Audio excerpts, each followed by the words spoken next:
निमिष कुमार जी मेरठ से। राधे राधे महाराज जी, आपके चरणों में कोटि कोटि प्रणाम। महाराज जी, प्रभु को हम चुनते हैं या प्रभु हमको चुनते हैं? इस चयन में हमारा प्रारब्ध की क्या भूमिका है महाराज जी? प्रारब्ध की कोई भूमिका नहीं, कृपा की भूमिका है। धामाना श्री लाडली जी की कृपा। प्रथम यथामति प्रणव श्री वृंदावन तिरम्य श्री राधिका कृपा बिनु सबके मनन अगम्य। ये प्रारब्ध से वृंदावन आना नहीं हुआ, मेरी महारानी जी ने कृपा करी आप सबके ऊपर, तो आप वृंदावन पधारे, आप वृंदावन में प्रवेश पाए, आप वृंदावन की पावन भूमि में शिव शनकादि वंदित रज में आप यहाँ बैठे हुए हैं। आप संत समागम पाए, ये कृपा से है। आप नाम जप कर रहे हैं, ये कृपा से है। भगवत कृपा हमने बताया अहेतुकी है, वो कब कहाँ किस पर उतर जाए ये कहा नहीं जा सकता है।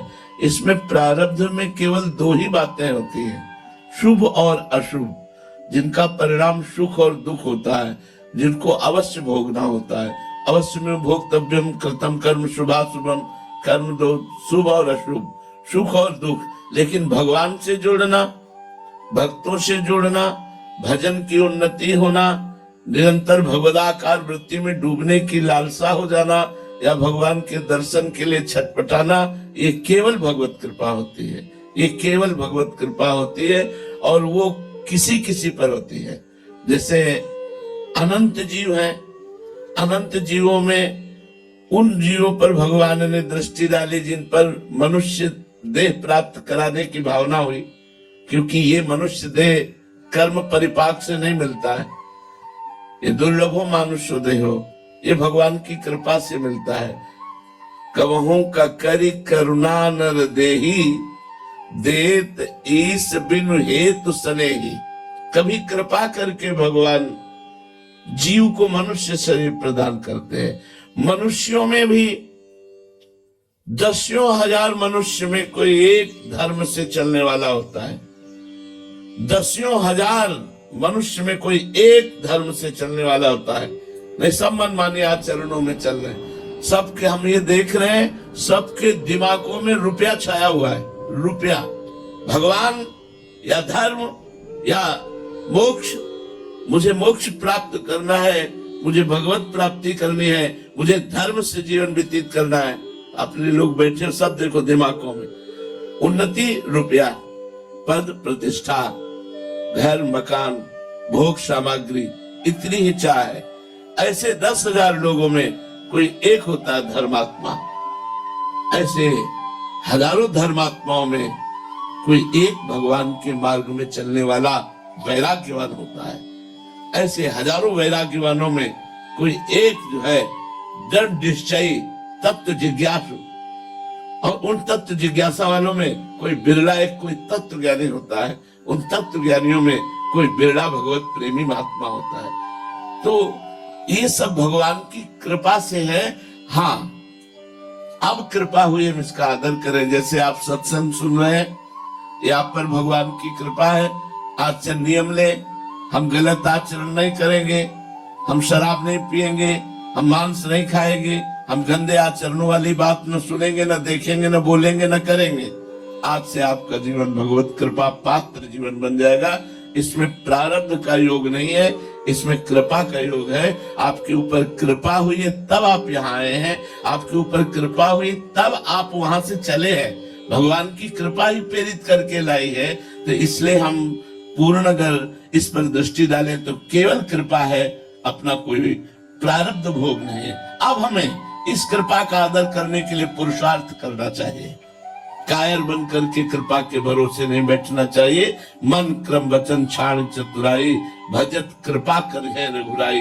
मन से, वचन से, कर्म से कपट और चतुरता का त्याग कर खूब भगवान नाम जप करें तो हमारा हृदय पवित्र हो जाएगा, और जो कृपा हुई उसका हम अनुभव करके रोने लगेंगे कि हमारे ऊपर भगवान की बहुत कृपा है। महाराज जी, श्री हरिवंश महाराज जी। हाँ महाराज जी, मैं आपका दास हूँ। महाराज जी, मेरे मन में श्री जी की कृपा से एक प्रश्न जागृत हुआ है कि कृपा क्या साधन से होती है कि जो जितना साधन करेगा उस पे उतनी कृपा? नहीं, जो जितने कृपा का आदर करेगा उतने बढ़िया साधन करेगा, और साधन से कृपा का अनुभव होगा। अब जैसे आपके ऊपर एक कृपा हुई, सत्संग सुना, आप इसका आदर करेंगे तो आपकी साधना बढ़ने लगेगी, और जब साधना बढ़ेगी तो आपको कृपा का अनुभव हो जाएगा। अगर आप साधना नहीं करेंगे, यहाँ से बाहर निकले, तो आपका ये सत्संग तो सार्थक हुआ, लेकिन सत्संग का परिणाम जो होना चाहिए वो नहीं मिलेगा आपको। सत्संग का परिणाम है भव समुद्र से पार हो जाना। बड़े भाग पाइब सत्संगा, बिना प्रयास हुए भव भंगा। सत्संग का अर्थ है भगवान से चित्त वृत्ति का निरंतर जुड़ जाना। ये संसार शरीर असत है, भगवान सच्चिदानंद का नाम रूप लीला धाम सत है। तो हमारा मन सत्य के संग में लग जाए, प्रिया प्रीतम का नाम रूप चिंतन करे, लीला गुण गायन करे, उन्हीं के चिंतन में भरा हुआ सांसारिक कार्य करे, वो कार्य भी भगवान को समर्पित कर दे। ये हुआ सत्संग का फल। भगवत कृपा से सत्संग, सत्संग से हमारी साधना, साधना से भगवान की कृपा का अनुभव, भगवत साक्षात्कार। आप समझ पा रहे हैं?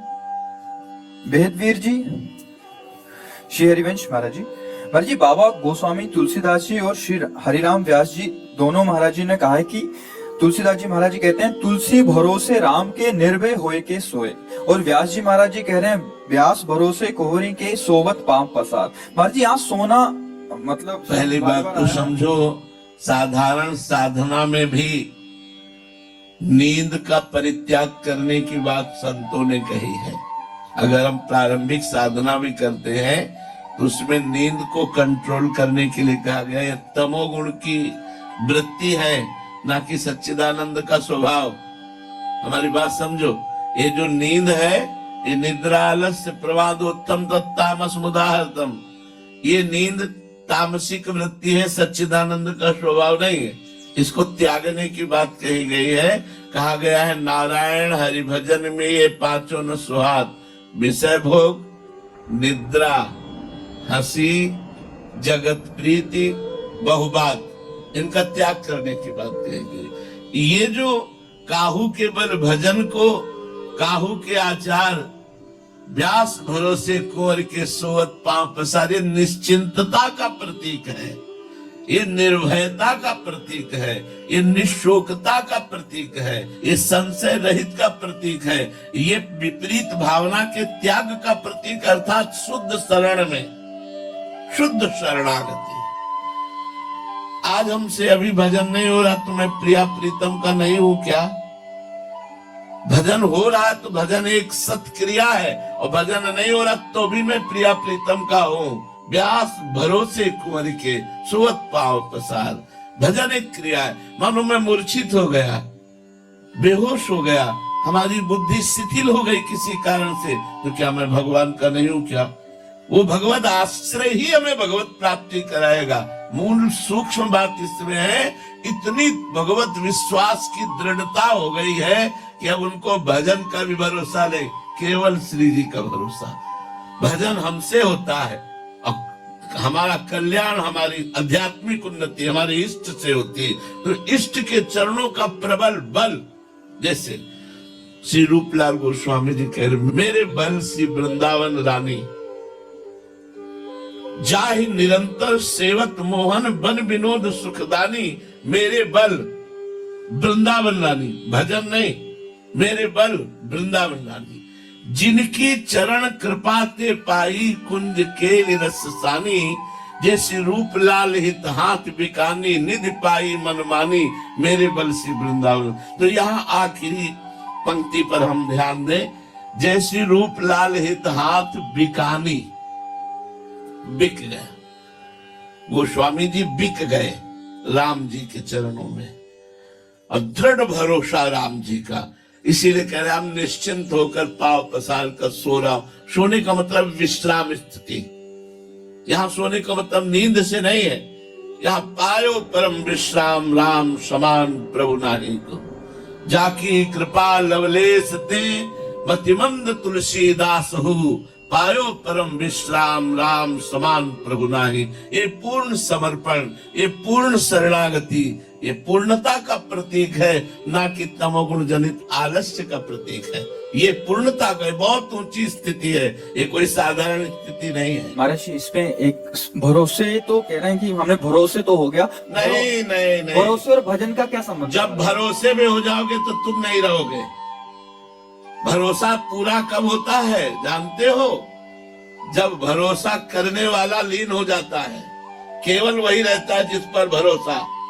मन कृष्णाकार, बुद्धि कृष्णाकार, चित्त कृष्णाकार, अहम कृष्ण दासत्व से युक्त, स्वभाव कृष्णाकार, स्थूल सूक्ष्म का कारण तीनों शरीर भगवदाकार वृत्ति से युक्त हो गए, आप रहे नहीं, तब आपका भरोसा दृढ़। अभी कह रहे हैं कि दूसरों को भजन करते देखते तो जलन होता है। ये अभी हो कहाँ? तुम्हारी प्रश्नकर्ता की स्थिति कहाँ है? भौतिक देश में, आध्यात्मिक देश में नहीं। वो आध्यात्मिक की चरम अवस्था का उत्तर है, और ये भौतिक देश की बात है।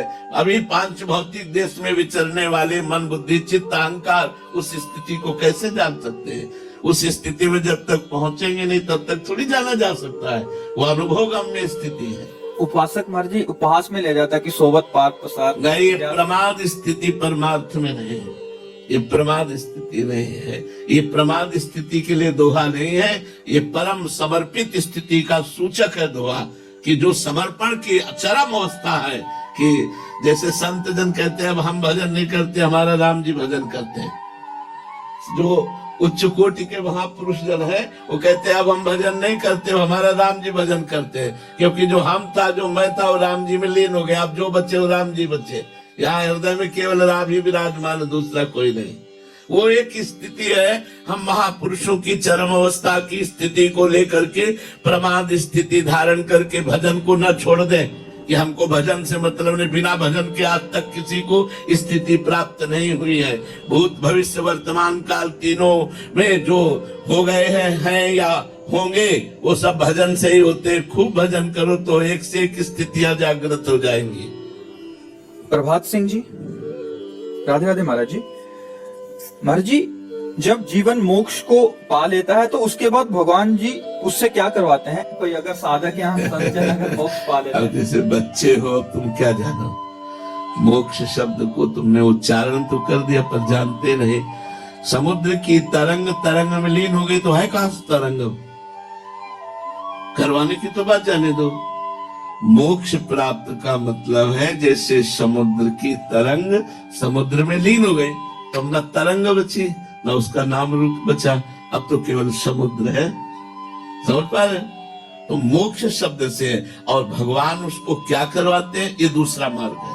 मोक्ष का मार्ग दूसरा है, ये दूसरा मार्ग है। इसमें भगवान के शांत, दास्य, सख्य, वात्सल्य, गोपी भाव, सहचरी भाव, इन भावों का प्रवेश है। इन भावों से जब कोई सिद्ध पुरुष होता है तो अपने भावानुसार चिदानंद में देह प्राप्त करके भगवान का नित्य सखा होकर, भगवान की नित्य गोपी होकर, भगवान की नित्य सहचरी होकर, भगवान के धाम में जाकर निरंतर लाडले प्रिया प्रीतम को दुलार करना, अपने प्राण प्रिय सखा के साथ ही 24 घंटा अनंत काल तक के लिए महासुख की बात है। ये महासुख की बात। तो दो बातें हो गई, मोक्ष और लीला में प्रवेश। ये दोनों बातें अलग अलग है, बच्चे हो भी जानते नहीं। भार्गवी जी